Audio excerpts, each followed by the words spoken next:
Halo, selamat pagi. Bersama dengan saya Java dari Gunia Store. Hari ini kita sedang berada di Pantai Afulu.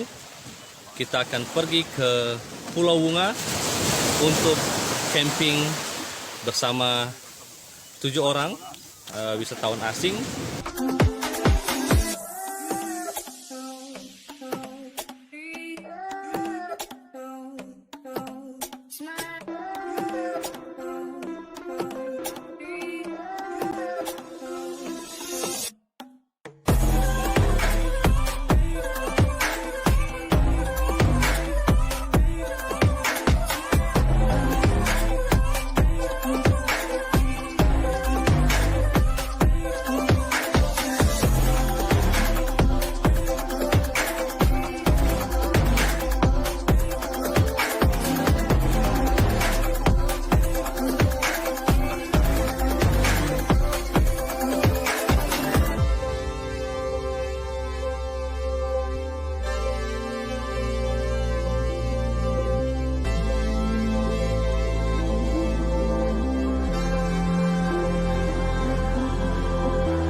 Here we go, lurking.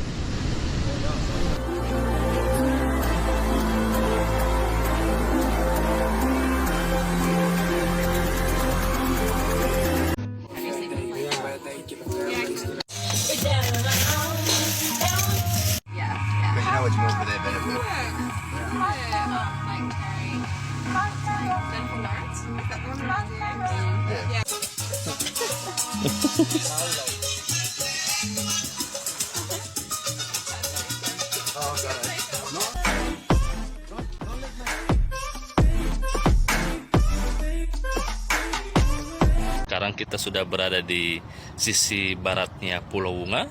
Kita tadi telah trekking di tengah-tengah hutan untuk membawa tamu-tamu dari Australia, Spanyol, dan Sri Lanka. Nah, setelah sampai di sisi barat Pulau Wunga, kita akan bisa menikmati kolam alami yang sangat luas yang berada di antara karang-karang yang ada di Pulau Wunga. Nah, ini di ujungnya ada batu karang yang seolah membentuk kolam sehingga bisa berenang dengan puas di tempat ini. Came with Gonius to this beautiful island off the coast of Nias by boat, and it was wonderful. And we got to eat fresh fish, and we got to go snorkeling, and we got to sleep in tents, and the weather's been beautiful. Yeah, we just had a great time. We walked to the other side of this island. We watched the sunset here last night on the west coast, and we didn't quite get the sunrise this morning on the east coast, but